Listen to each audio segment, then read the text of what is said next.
Welcome to episode 114 of Decentralized Revolution, a podcast from the Libertarian Party Mises Caucus and Mises PAC. I'm Liam McCollum, and I'm your host for today, and my guest is Joseph Solis-Mullen. We're going to be talking about his forthcoming book, The Fake China Threat, and whether we ought to be worried about China. Joseph is a current graduate student in the economics department at the University of Missouri and is an independent researcher and journalist. His work can be found at the Mises and Libertarian Institutes, Antiwar.com, the Journal of the American Revolution, Journal of Libertarian Studies, and the Quarterly Journal of Austrian Economics. I really hope you enjoy this one. Here's the interview with Joseph. I tweeted a couple days ago, or a couple of weeks ago, that Scott Horton needs to finish up his book on how the U.S. provoked the war in Ukraine, because he's going to need to write another one here shortly about how the war in Taiwan was provoked. And then I believe it was Kyle Matovic. He responded in the comments by saying that you have this covered. So I wanted to bring you on to discuss your upcoming book in China and U.S. relations. So why don't you go ahead and introduce yourself? Well, Liam, thanks for having me on. It's great to be here. I'm a political scientist, economist, research fellow at the Libertarian Institute. I'm also a PhD candidate in history. I've been writing for several years. I started doing freelance work at places like the Mises Institute before I joined the Libertarian Institute. And I covered various things, a lot of economic issues if you look at my early stuff. At the same time, I started to notice a sea change that was going on. And I did study a lot about China just because of its importance to the global economy. But I started to notice that its coverage in the corporate press was starting to change. And this was back around 2019. And it stopped being China, vital partner, China, future responsible stakeholder, yada, yada, yada, to China. And this was important, too, because Donald Trump's initial attempt to be hawkish on China was met by a lot of pushback from the corporate media, who kind of made him sound like some sort of dinosaur who just didn't understand the way the world worked now. And so it was interesting tracking that change. If you follow like the publication of books about China, especially popular books, the floodgates have opened. It's become a new cottage industry writing books about how scary China is. And if you go back 5 years ago, it was nowhere. It was nowhere on the horizon. So I started working on sort of analyzing China back in 2020, and I spent the past few years then working on a collection of pieces, which eventually I turned into the book, which is going to be coming out in a few months here, The Fake China Threat and Its Very Real Danger. So I suppose we can go from there. I don't know if that's a good enough introduction, but that's who I am. That's really good. I am just curious, before we dive into the history of China and the U.S., what initially drew you into libertarianism and foreign policy?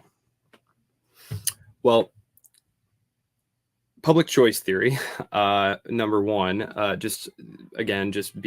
from the economics and political science side of things, just understanding decision complexes as being just a product of incentive environments. A lot of times you read about sleepwalking toward conflict, forces of history, or things pushing people, and it's really not that way at all when you really dig down into the nitty gritty. It's a lot of people pursuing career paths. It's a lot of people looking out for the budgets of their departments, think tanks trying to get money from certain organizations that happen to have conflicts of interest. So it's all fairly straightforward stuff.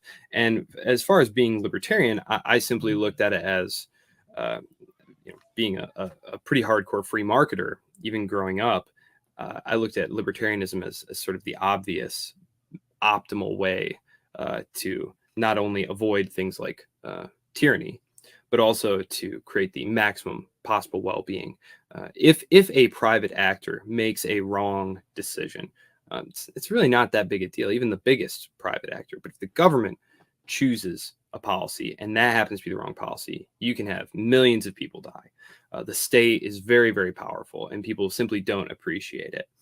And while initially when I was younger, I'm in my 30s now, I did have some sympathy for people like Popper, who recommended like sort of incremental tinkering. The problem is that creates this whole slippery slope, and it, you know, when you create a government program now, it attracts a whole lobby of people around it, and you'll just never be able to get rid of it, even if you tried to. Yeah. Can you summarize just the argument behind the incremental tinkering really quick for those who don't know? Yeah, sure. So the idea was that you could very carefully calibrate things like social and economic policies, and you could just make a tiny little change, wait and see what happened, maybe make a tiny little change some more. And like theoretically, academically, that's totally fine. But in the real world, that's simply not what happens. That's not what happens. If a program is begun, you will never get rid of it because it attracts interests, and it's worth tons and tons of money. So, I mean, it's not something that you want to create. You don't want to create the opportunity for people to extract rents from the state. You want them engaged in meeting real demands for real products, which will happen most easily and most efficiently in a free market environment. So. And we've also seen kind of the failures of incremental tinkering, I'd say, in foreign policy. Specifically, you just look to the way that the foreign policy establishment exploited 9/11, and then obviously have gone into more than 7 countries afterwards. So, I mean, that just demonstrates it within the last 20 years. But so you recently wrote an article about Rothbard's works on Taiwan and what he was writing about in the 1950s. And I really have a cursory understanding of China-U.S. relations over the last 200 years.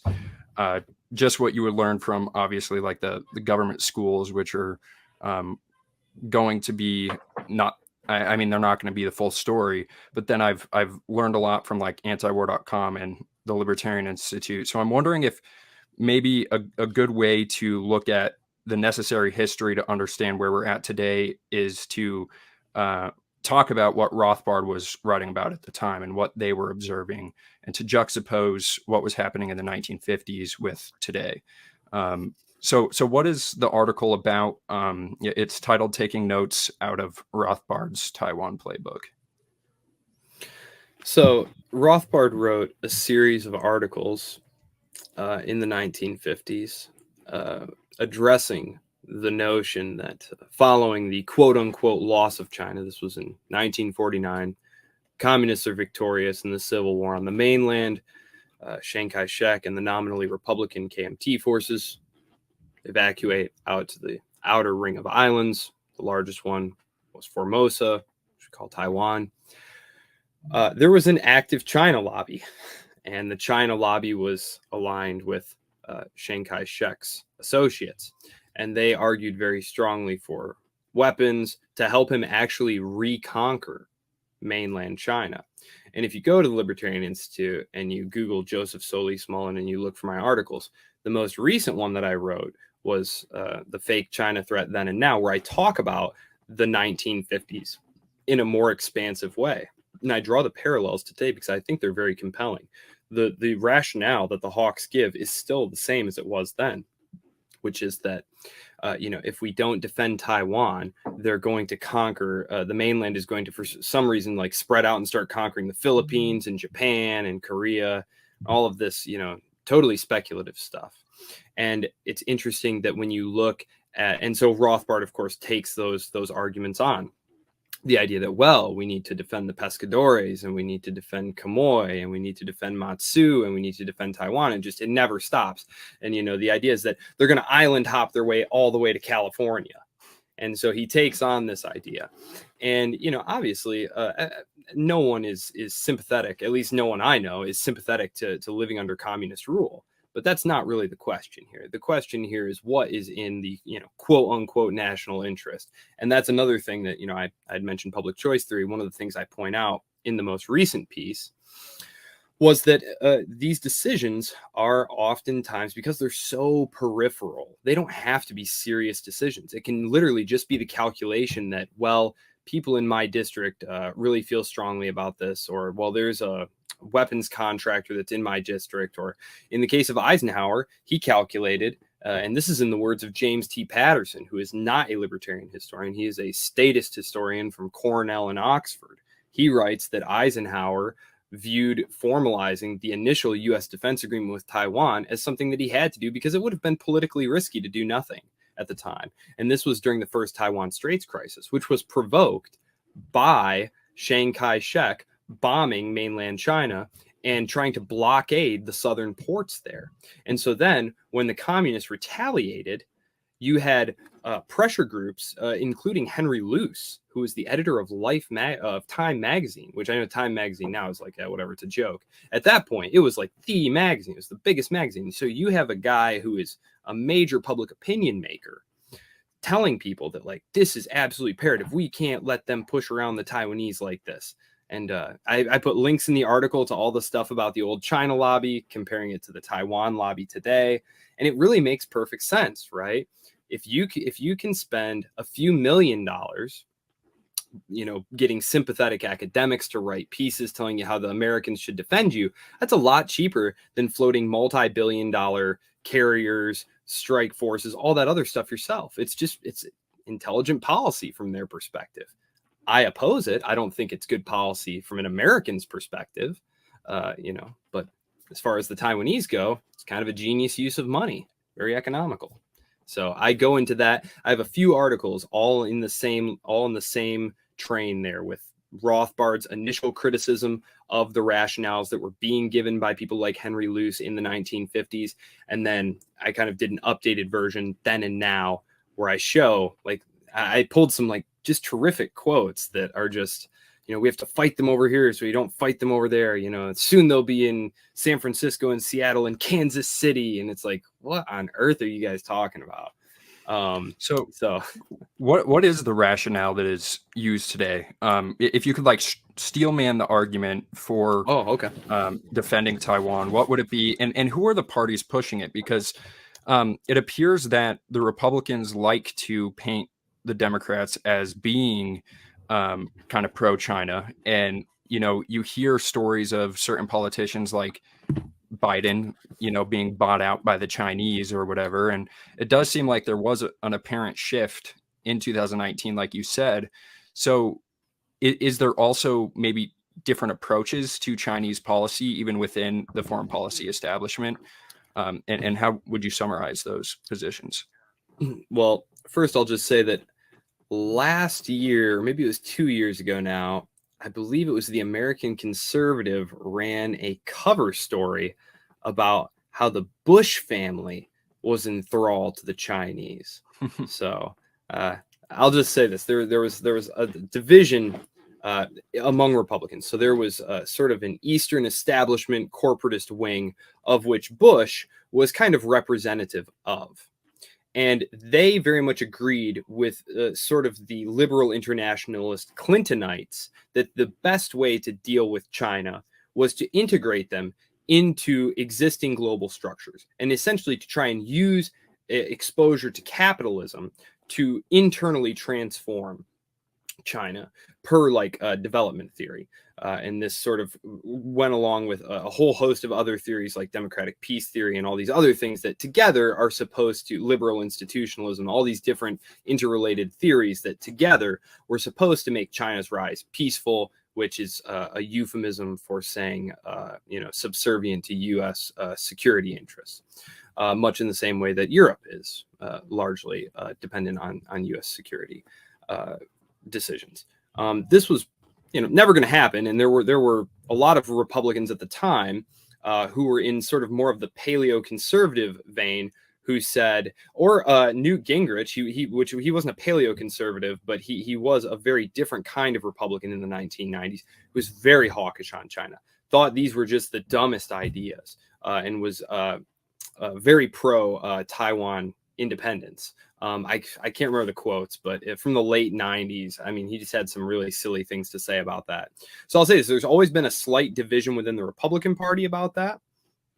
The Democratic Party, less so. That they were obviously very hawkish, but they were also very much more practical, I guess I would say, when it came to China. You can read Dean Acheson's white paper about his sort of thoughts on how China went the way that it did, and how we should kind of just be friends with the new communists in China, he argued that it would be very politically risky for Truman to do this, but he said, look, this would help undermine the Soviets. So 20 years before Nixon and Kissinger got the idea to try and split the communist bloc, Dean Acheson was already saying, like, look, we should try and use this situation that happened. We couldn't control it. We can't control it. We should try and turn him into a quote, Asian Tito, which for those of your listeners, Yugoslavia's communist party, Josip Broz Tito, was sort of a huge pain in Stalin's butt in the Balkans. And so the idea was to use Mao against Stalin. But so the Democrats have always been a little more open-minded on just dealing with the Chinese. It's actually interesting. The Republicans really used the quote unquote loss of China as a way to really capitalize on domestic political opportunities. So I find it interesting that, the more things change, the more things stay the same. Again, even though Joe Biden has been certifiably crazy aggressive, or Jake Sullivan or whoever calls the shots, they've been crazy aggressive with the Chinese. To hear someone like Kevin McCarthy tell it, Joe Biden is basically Xi Jinping's sock puppet. But again, I think you don't have to look very far or look very deeply to see that this is just, taking advantage of the fact that most Americans don't know anything about it, and that it's easy to take shots at someone for being, quote unquote, really weak, just like they took shots about Biden and them being weak on Russia and stuff. And that's why Russia invaded Ukraine, was because Biden was so weak, and it's like no one who knows anything about this, who's not a shill for the establishment, will tell you that that's actually what was happening there. Yeah, it's really fascinating. Just something that I've observed is that Democrats always seem and Republicans always seem to play this. I mean, it's a controlled opposition effect, whether it's intentional or not, where they're always arguing in the same direction. So the Republicans, for instance, in Afghanistan during the withdrawal, the argument from like Conservative Inc. was that the problem was that Biden he withdrew too quickly, right? Like I heard that from the Daily Wire crowd a lot. But we all know now that Biden actually delayed the original plan and withdrew during fighting season. And that's why it was so disastrous. And the Pentagon now even admits this. So they always seem to argue in the same direction. It's just really fascinating how it plays out. But you did mention Kissinger, and I am wondering what you make of his recent, switch from being opposed to intervention in Ukraine to now being fully hawkish, and how this plays into the overall strategy that Kissinger believes we should keep China and Russia separate, because it does appear that the Ukraine conflict has brought China and Russia together. So what do you make of that recent development? Do you think that there's still some long-term thinking about trying to keep them separate, or do they realize they've lost on that front? So now it's they're going all in, or how do you rationalize that? Well, last year, Kissinger had a full page, actually, I think it was 2 pages actually, in the Wall Street Journal, where he essentially, and he took tons of heat for this, but basically saying exactly what we would say about why the war happened and, all that stuff. So he was totally opposed. And as you say, he now has sort of changed his tune. But I think it's important to note that his rationale is not that the United States has made safer, or Ukraine, something like that, democracy. That's not his argument. His thinking is that Ukraine has become essentially a little bit too powerful, and that it would be unwise, unsafe for U.S. security interests to have a powerful independent state like that, and that it would be better to subsume them into these institutions that the United States controls. So it's really a mechanism of control from Kissinger's point of view. It's not about I love the Ukrainians or democracy or something like that. It's strictly in terms of control. He is a hardcore realist. In terms of Russia and China getting pushed close together, absolutely, and he pointed that out. Actually, Trump had talked with Kissinger prior to taking office, and according to Trump, Kissinger told him, yeah, you need to make friends with the Russians to, undercut the Chinese, do the opposite of what we did back in the 70s. And I don't approve of doing either of those things. But if you told me we could have one of two worlds, one in which the Chinese and Russians are on the same team, or one in which, what is it Bismarck said? Bismarck said, in a world of three power blocks, it is always better to find oneself in the group of two. So I guess I would say that. Yes, it would have been smarter because Russia's long-term power projection capabilities were just very low. It was an aging population. It was not a high-tech population. It was a raw materials exporting state. It was authoritarian, but I mean, they were comparable to the Ukrainians in terms of like corruption and all those other things. If you look at even Freedom House's rankings prior to the invasion, of course, they've changed things radically now, but I've still got pages saved from then where it showed that, Ukraine was, more corrupt, et cetera, et cetera. Russia wasn't any place that, was about to be a liberal utopia or anything, but it was certainly some place that, should have been able to do business with them. I mean, if FDR could sit down with Stalin, it made no sense to me that someone like Obama or Trump couldn't sit down with Putin. So I think the chances of that, went out the window during the Bush years. But yeah, I really think George W. Bush, man. Yeah, George W. Bush, man, he just ruined everything. I mean, nobody has done anything good. I mean, Clinton had us on the wrong path. George H.W. Bush started us down the Middle East interventions, but like, man, George W. Bush just sucked. Yeah, well, I'm wondering about the current Biden policy toward China because I saw there was a Council on Foreign Relations summit, I believe, with Secretary of State Blinken, and he was pressured by the president of the Council on Foreign Relations to, talk about the fact that Biden has said that we will defend Taiwan militarily 3 times, but that the White House has had to, take that back 3 times too. But recently, people have visited Taiwan and or China, and it appears that they're trying to at least have more diplomacy. But at the same time, Nancy Pelosi has visited Taiwan.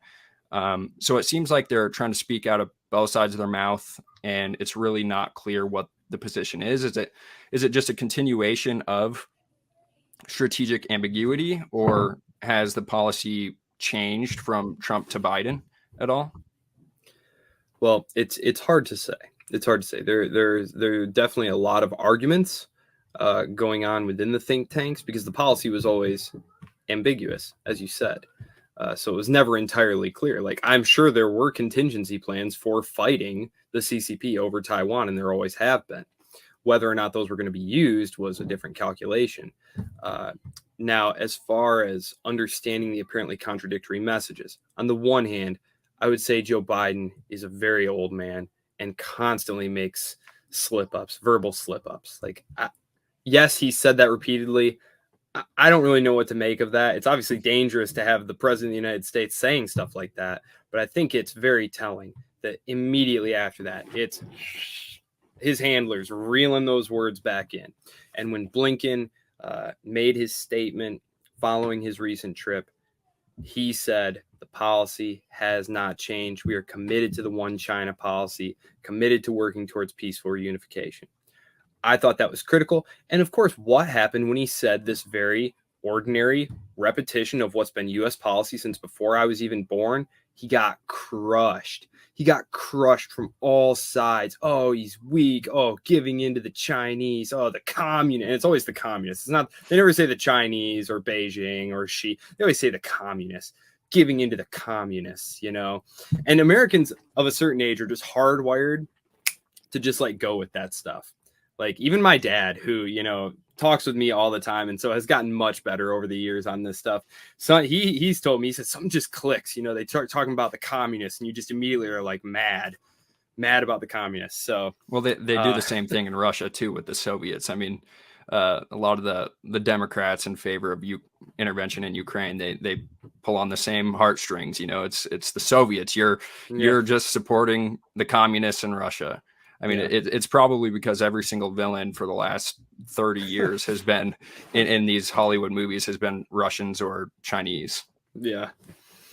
So I don't know. It's definitely alarming, because you can see that level-headedness is very much being confronted by the irrationality and bad incentive structures of domestic politics. Democratic politics are dangerous in that way. Public opinion is fickle, and especially when it comes to foreign policy, people just aren't very informed. And that's not, I personally don't think Americans need to be that informed, because nothing really, you had talked earlier, like what's the real strategic value of Taiwan? The real strategic value of Taiwan is to keep China penned in so that the US military can continue to dominate the Southeast Asian maritime zone there. And they've said that specifically. Like, that is the threat that a rising China poses. Do Americans actually care about that? If you really sat them down, I don't think they would. Like, do you care if the US fleet gets to, steam around at, the cost of tens of billions of your dollars a year, like playing at Empire? Like, do you really care about that? No, I mean, I wouldn't. I'd be glad to see the Indians or the Chinese or the Japanese start to carry some water there and, patrol the sea lanes. That would be great. And they are building that capacity. I don't know that it's going to happen, because it's going to require the American people making a deliberate decision. I mean, it's just like the whole defending the Gulf lanes. Like, there was a study that came out that showed the U.S. had misallocated something like $8 trillion over the course of 40 years defending these sea lanes that were never under threat from anything at all, because the point was just to control them. It was just so that the U.S. military could control them, and in the event of a conflict, turn off the world's oil supply at will. We in America are not dependent on Middle East oil. We really don't use it. We have our own, and we have our own natural gas too. But Europe, China, Japan, all those places are dependent on those.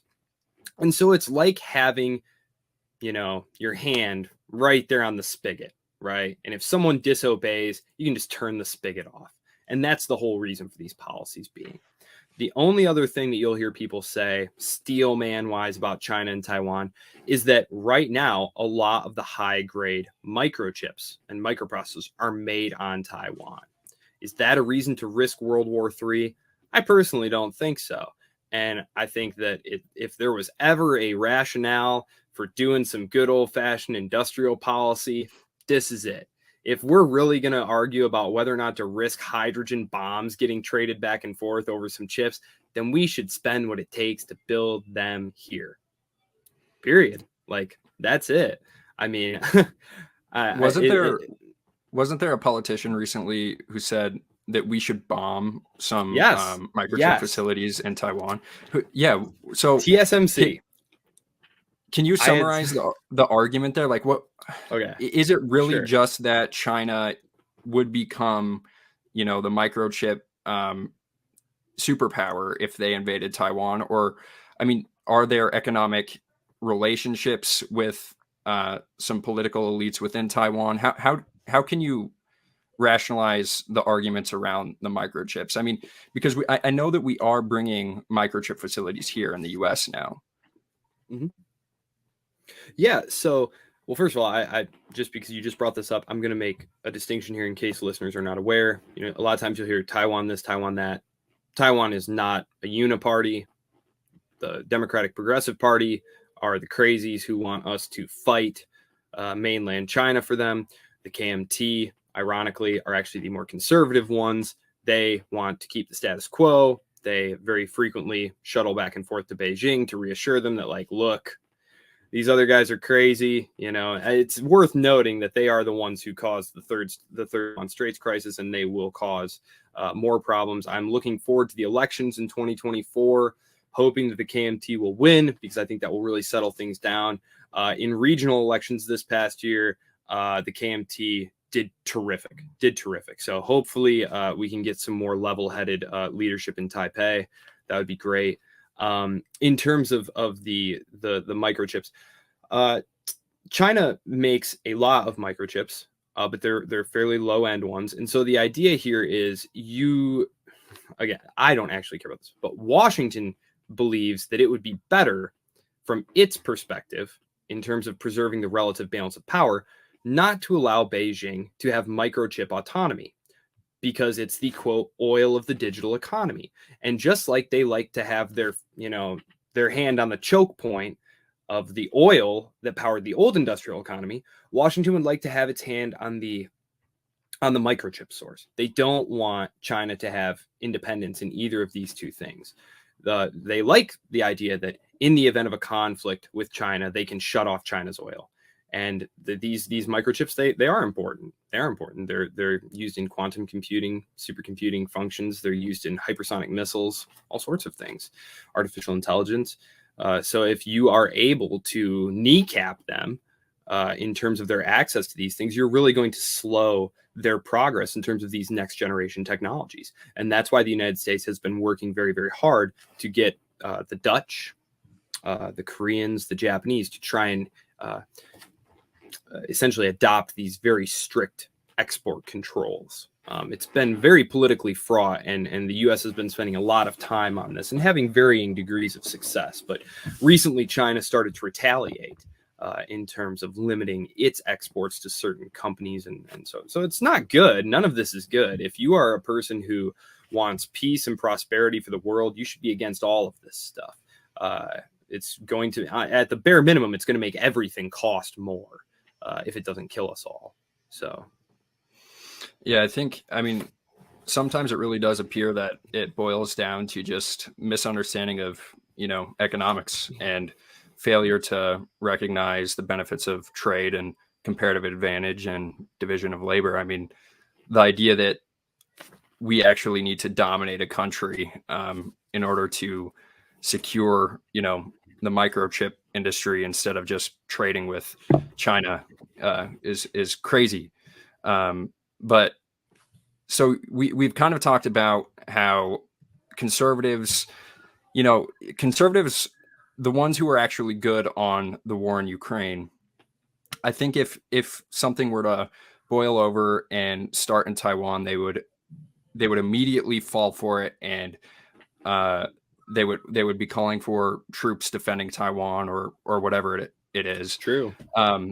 And a lot of the arguments that you hear are, I mean, the microchips one is a really big one, but we also hear about the Uyghurs and the slave labor is another term that you hear often. So what can we say about those things? I would say that there are horrible things happening all over the world, and that the only reason the U.S. State Department cares about this particular issue is because it is something they can whack Beijing over the head with, period. That's it. The idea that Mike Pompeo cares about Muslims, if you actually believe that, I have a bridge to sell you on Neptune. Like, you clearly have been drinking too much of the Kool-Aid. Like, the idea that the U.S. government cares about what's happening to some Muslims. Like, do you not even watch the news, right? Like, Matt Gaetz, who's been great on Ukraine, the report in the Wall Street Journal comes out about, is China going to have a listening outpost on Cuba? He's like, well, we got to invade Cuba now. Time to blow them up. And it's like, man, you suck. Come on, man. Don't fall for that stuff. Like, well, it's where are you? I mean, the U.S. actually have troops and equipment on Taiwan, which is, I find it so funny because it's exactly the same situation, right? Like, Cuba is 90 miles from Florida. Taiwan is basically 90 miles from the coast of China. And it's like, what are you guys kidding me? Like, you can't, no strategic empathy at all. No ability to see things the way other people would see them. It's just, yeah, we've got China encircled with bases and hardware and military shit, and they're just supposed to take it, and that's just how it is. And I don't really know. I mean, it's tough too, because someone like Matt Gaetz, there's not like a terrible amount of pressure on him to behave in that way. Like, him getting elected has nothing to do with that. Like, there's no one pushing him hard to take those kinds of positions that he does. So on some level, I have to just imagine that he really does feel this way about these issues. You know what I mean? Like, someone like Nancy Pelosi or Kevin McCarthy, like, you can see where the political pressure is for them to take the positions that they do and do the things that they do, but someone like Matt Gaetz, you can't really explain it on that basis. So Yeah, it's been really disappointing because Matt Gaetz is like one of the best on foreign policy, and I mean, Yeah. even my representative here in Montana, Rosendale, he's voted with Matt Gaetz on all of these issues, but we keep hearing about the Chinese spy balloon. That's a big thing Which, that we encountered in Montana, and actually, it's in the news again because apparently there are reports that another one was over Montana. Um, and the funny thing with that, before we dive into it, because I do want you to address that story, but I gave a speech at the Montana Capitol about like the risks of the Ukraine Russia conflict and how it is not at all in Montana's interest to continue to support this conflict because of our Minutemen missiles here in Montana. Like we are a primary target if nuclear war pops off. So I gave that speech, and literally 2 days later, the Minutemen missiles are in headlines because we have this Chinese spy balloon allegedly over Montana. And I'm like, well, okay, if we grant that these are Chinese spy balloons in the first place, and I know that's been disputed, um, why would they be hovering over Montana? It's because they, be curious about our capabilities, our nuclear capabilities. And I just found it fascinating that when I drew attention to that, immediately it popped up in the headlines. And we have been so distanced from war and the consequences of war that it has been treated like television, right? We just watch people bomb foreign countries while we're sitting in our living room. But as soon as we just get one appearance of another country, entering our airspace, it's like we freak out, even if it's as silly as a thing like a balloon. So, yeah, that was a long tangent, but what is the story behind the Chinese spy balloons? What is your read? Are they really just weather balloons, or do you buy the Chinese story on it? well, I wrote at the time, and listeners can go back if they want and read the article that I wrote. It was called "So Much Hot Air: The Fake China Threat Strikes Again," where that week, when that was going on, I believe it was in late January, I followed the story and I had several thoughts on it. One of which was, even if these are spy balloons, they can't possibly be detecting anything more than they could with the amount of low Earth orbit satellites that they already have watching us. Like, the Chinese are spying on us all the time using satellites in low Earth orbit, just like the United States is doing. So, like, I get it. It's a little unnerving to see one potentially with your eyes, like right there. I get it. At the same time, I was never entirely convinced that that was what was going on.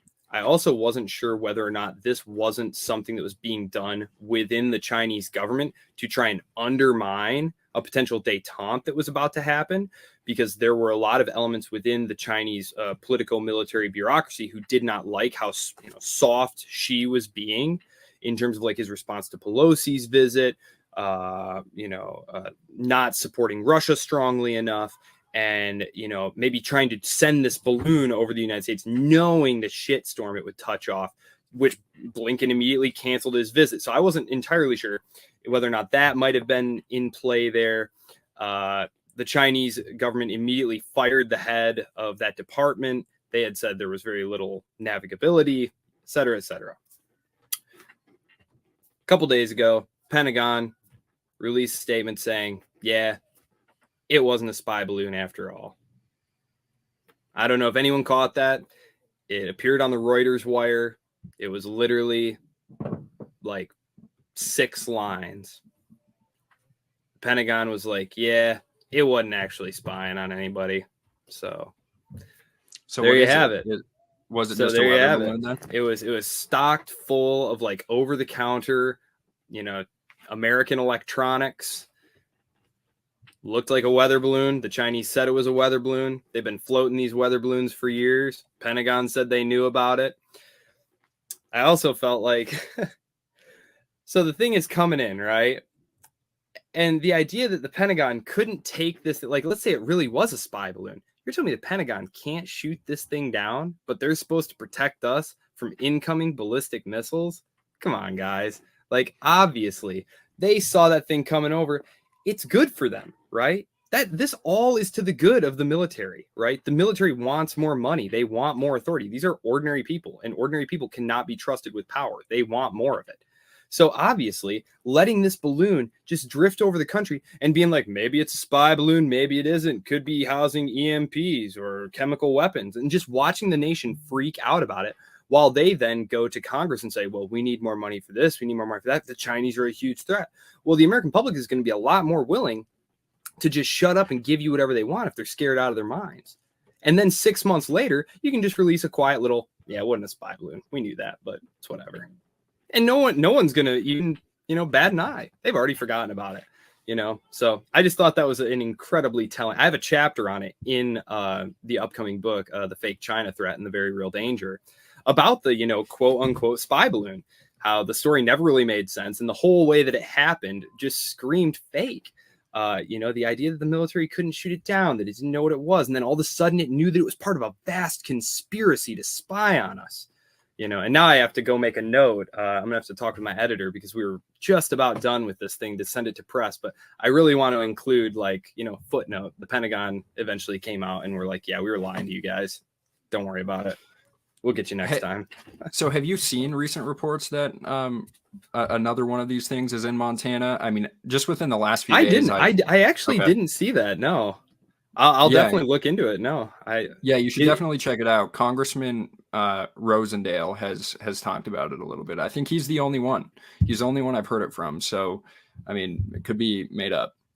And you know what? I also thought, and I had included this in the article, I think, or maybe I put it in the chapter, but this is just one of those examples where, let's pretend it was a spy balloon. This clearly is not cool. It unsettled a lot of people, and it makes conducting diplomacy difficult. So in a more rational world, this would have been a good opportunity for Blinken to use his forthcoming trip to discuss some norms of overhead surveillance, sort of a new open skies treaty between the United States and China. It would be a good idea for the U.S. and China to be surveilling each other closely to make sure that no one's arming to do something else. It makes everyone feel more calm, more confident in their own security. I'm all for that stuff. It was a great thing that the U.S. had with the Soviets and that Trump ripped up with the Russians. But so I would be all for that. But again, the domestic politics of it makes it completely impossible. And, you have these think tanks who, literally directly benefit from selling more weapons, building more weapons, buying the academics at the think tanks who write the pieces that then the papers cite about why the Chinese are so dangerous and why we need to do this, that, and 6 other things that don't even make sense. I don't know. It's pretty infuriating at times because this is seriously dangerous stuff. You mentioned the U.S. population being very insulated from war. My dad was in Vietnam. My grandfather was in Korea and in World War II. And they both survived. Very fortunate. But I spent a lot of time talking to them just kind of about, and my grandfather sadly passed away 2 years ago now. But he especially was very concerned toward the end of his life as things were starting to turn ugly, because he was kind of one of those people who bought sort of the whole end of history thing. We did it. We won the future for our grandchildren. We fought so they wouldn't have to. And he was growing very concerned that war was just starting to be talked about like it was just kind of this casual. And he said, you guys just do not understand. You don't understand what real war was like, where they draft you, where there's rationing, shortages, fear of, aerial bombardment. He's, the U.S. government has just been, terror bombing a bunch of helpless brown people for the last 20 years. That's not what war is really like. That's not what real war is like against an actual opponent who can fight back. And I just feel like, anyone who talks about, fighting China as a real possible public policy choice. I mean, everything should be done to get them away from the levers of power. That's just unacceptable. The idea that we should fight a conflict with China or Russia, who are armed to the teeth with hydrogen bombs, is just stupid. And the idea that they won't because they haven't is not an airtight syllogism, right? Like the logic of that is pretty faulty. So, but it is where we are. I mean, anyone who came out and said, we should be trying to de-escalate the war in Ukraine. The Progressive Caucus, they issued the weakest, most I don't know if you remember the letter, but they submitted a letter saying that, Ukraine is great. We love Ukraine so much. We want to support them.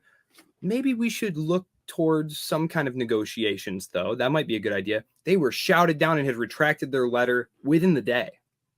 That's where we are. It's just dangerous. We've come to a very dangerous place, and we came here by choice. And it's very, very reminiscent of the 1950s. We got this whole new Red Scare going on where they're just arresting people and, digging into people's stuff. It's very weird stuff. And I always think of that Abraham Lincoln quote, as a nation of free men, all the armies of the world could not take a drink from the Shenandoah or the Potomac. We'll either live forever or die of suicide. That's where we are, and we're doing it so that people like Anthony Blinken or Jake Sullivan don't have to, go out and get a real job and can play Empire all day. And that's really all it is. And it's boosting, Raytheon's profits and Lockheed's profits. And that's it, so they don't actually have to produce real products that people need. I mean, it's incredible. But public choice theory wise, concentrated benefits, diffuse costs, it all makes sense. If you just look at it from, the perspective of an economist, just looking at the choice architecture that people face, it's not complicated why this is all happening. And on some level, I do have to blame the American people for it. Like, this is their fault to some degree. Like, they're easily manipulated. They're supposed to be the ones who are accountable. They're supposed to be the ones putting the pressure on their Congress people. And there's just not enough. There's just not enough people doing those things. Because when you talk to actual elected representatives, which I know you do and so do I, they do check to see what people are calling in about. And if they were getting inundated with angry calls about this stuff, they would support it because all they care about is getting reelected. Like 99.9% of them, that's all they think about. That's all they care about, is making sure that they get back where they are. So it's really just a matter of, on some level, trying to fight that apathy, trying to get people educated, doing the outreach work. And thankfully the internet podcast, I feel like it's getting way better. It's way better than it was. The decentralized media and news environment has been good for libertarianism, for the anti-war community. And, we just have to keep going. We have to keep pushing to make these policy changes happen. Yeah. So just when looking at all the puzzle pieces and how everything's coming together, I mean, it is pretty terrifying when you think of how insulated Americans are, because while the Biden administration appears to be escalating still with Russia, and I mean, there are rumors of war in China and Taiwan as well. The military recruitment and retainment numbers are extremely low. And the Republican talking point about that, about, the Biden administration destroying the military, I do think that there is still some truth to that, even though libertarians themselves aren't, for a strong military. Like, the fact that we are racing toward two conflicts with major countries, while we were just off of the coattails of a vaccine mandate that drove a lot of people out of the military, and they have consistently failed to meet their recruitment numbers. It's really scary, because there's been talk about passing legislation that would require women to sign up for the draft. So I'm wondering if you think that there is any potential for a conflict with China to pop off. I mean, what would that look like, and what would conflict with China look like? What is their capabilities? What are the conditions that would lead to war with China right now? And do you think that's a possible threat while they're fighting a war in Ukraine right now? Other than hydrogen bombs and the means to deliver them and destroy all life on the planet, their strategy is based on defense. It's an area denial strategy. It was developed in the late 1990s after the third Taiwan Straits crisis. This was when the United States, once again, used naval power, sail the aircraft carrier in between the mainland and Taiwan as a show of force. After this happened, there was a reorientation of Chinese military doctrine, force posture, and procurement and development away from fighting a theoretical big land war against someone like the Russians or the Indians, although, of course, they still maintain the capacity to do that to some extent.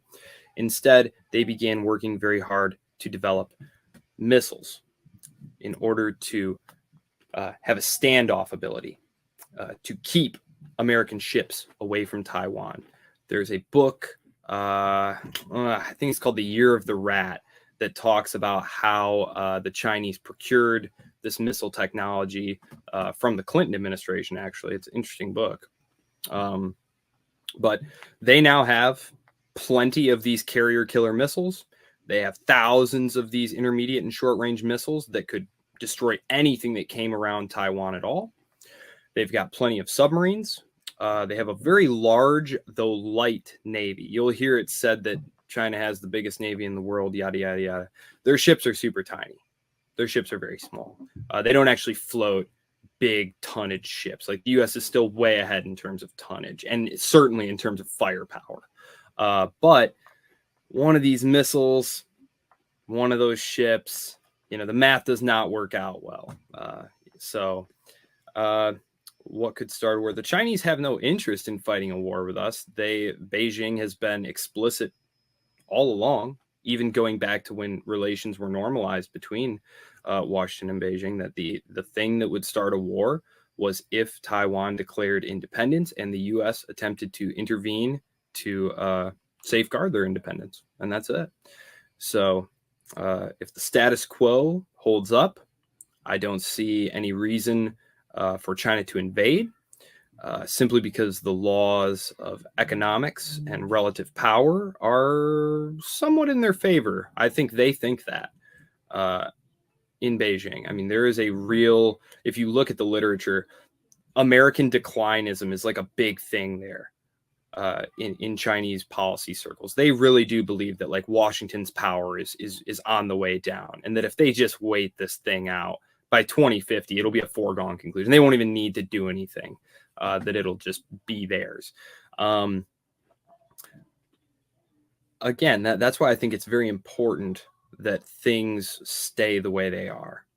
I do not think any encouragement should be given to the Taiwanese to declare independence. And so I think it was good that Blinken sent that very clear, unmistakable signal in his message recently. Janet Yellen, Treasury Secretary, is in China right now. Not sure what's going to come of her trip. She is considered the most, I guess if the press will probably call her dovish on China. But she has very, actually, surprisingly sensible things to say about the importance of the U.S.-China relationship for the world and for the economy. So it'll be interesting to see what she comes back with. But it will be good to see the temperature turn down.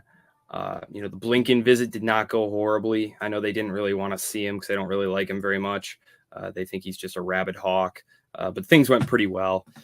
They want China's cooperation on certain global issues. They know they need it. China's too big to ignore. And their power is such that they can have what they want in their immediate vicinity at a cost that's probably acceptable to them, more acceptable to them than to us. You talked about lack of recruitment and stuff. The Chinese have millions of extra young men with no job, no girlfriend, who are all hyped up on Chinese nationalism. And I think it'll be a lot easier for Xi to whip them into a frenzy to go fight the American imperialists over Taiwan or something like that than it would be to get, our teenagers, or whatever the case may be, to go fight for what, So a lot of tips. Right. And I'm just curious about your perspective on the Republican position on this, because it appears that a lot of the time, the reason they're good on Ukraine is because they want to pivot toward China. But is it your read that if a DeSantis-like candidate were to get in there, that they actually would start to escalate with China? Or do you think that they're more interested in Iran? is it like that they would actually back off from engaging in with China and Russia altogether and focus on Iran, or do you think that they'd, escalate everywhere? Well, politically, it's not going to be possible for either. For someone like DeSantis, like just where the money comes from, what the environment is like. I think DeSantis's initial inclination toward the Ukraine war, which was to say it's not part of our vital national interest, like that's definitely more in line with the Republican base, but it is not in line with the donor class. And that is important because running for president costs a lot of money. And especially when he's running against Trump. And Trump is going to get a lot of those, America firster types who, maybe want to end the conflict with, Russia to focus on China. So I don't think DeSantis could run that way. I think he'd have to take a more establishment position, which is what he's done. And the establishment favors toughening up against China. They view China as a big time threat to being able to do whatever they want in Southeast Asia and to lord it over Southeast Asia. I think there's a lot of frustration. Some people like Pete Navarro, who have gotten their hands more and more on policy, who for years had been huge critics of the, quote unquote, engagement policy that was trying to integrate China into the capitalist economy, et cetera, who basically are saying, see you idiots, we told you not to do that. Now look how strong they are. So they're definitely, you've got a lot of people like Matt Pottinger is another one too, who are super hawkish, who are just, we told you guys all along. And so everyone's just kind of clearing the deck. Like, yeah, we were wrong. Everybody wants to get on the right side of the orthodoxy in Washington. Nobody wants to get caught. Just like free trade used to be a gospel among Republican voters. Now, if you ran on free trade, you wouldn't even make it out of the primary. You wouldn't even be close. So things change. Orthodoxies change. Political parties are just, vehicles for expressing, the interests who have the power to coordinate and, push the policies that they want to see. And conflict with Ukraine and conflict with China get a lot of people paid. And that's important. And, the American people, have become accustomed to just kind of ignoring foreign policy because it just doesn't really touch their lives very much. And, yeah, it's definitely dangerous. I think Iran would be a real dangerous one with DeSantis because he's crazy about Iran. All the worst lies about Iran, he repeats them. There was a speech he gave at the Hudson Institute, which the Hudson Institute is just awful. He gave a speech at the Hudson Institute when he was a congressman about the dangers of Iran and how they back Al-Qaeda and, just all the biggest bunch of BS, so he's horrible on Iran. And I also think DeSantis could usher in like a really bad repetition of like the worst parts of the Reagan years in terms of like getting really involved in Central America. Cause he's definitely mentioned that in speeches. I wrote an article for antiwar.com. I think it was last year or 2 years ago. DeSantis and future foreign policy disasters or something like that. This was back when his name was getting floated as a possibility and people were like, yeah, he'd be great. And I said, well, be careful what you wish for. This guy is a former, officer in the military who went to Yale and Harvard. Like he is as establishment as it gets. He has that ability to tap in to that America first feeling and vibe, but like, that's not who he is. It's not where he came from. So I think he would be he would be dangerous. His presidency would be very dangerous, I think. Yeah, I agree. And many people fail to mention that he has a record in Congress and it wasn't that great on foreign policy. And I've actually tweeted out a video. I'll have to share it again once this interview goes up, of him talking about Iran. And he says, the greatest thing in the world for peace would be if we actually funded the protesters in Iran and they threw out the government there. So I think that's a very serious threat. But we're coming up on the hour here. I'd love to have you back on once the book comes out so you can promote it. But for now, where can people find your stuff? Sure. So like I said, Joseph Solis-Mullen, I'm at the Libertarian Institute. You can follow me at Solis_Mullen on Twitter. I do tweet a fair amount. Otherwise, that's pretty much it. Keep an eye out for the book, The Fake China Threat and the Very Real Danger. Awesome. Well, thank you. Thanks so much, Liam. Appreciate it. Keep up the great work. You too. All right. Well, there you have it. I'd like to thank Joseph for joining me for this one. And as always, thanks to Dave versus Goliath for all the music you hear on the show, and to our producer, Simon Kelpin. And thanks, of course, all of you who are subscribed to our email list and support the pack. You can do both of those things over at takehumanaction.com. And please remember to like, comment, and share the podcast. And thanks for watching. We'll see you on the next show.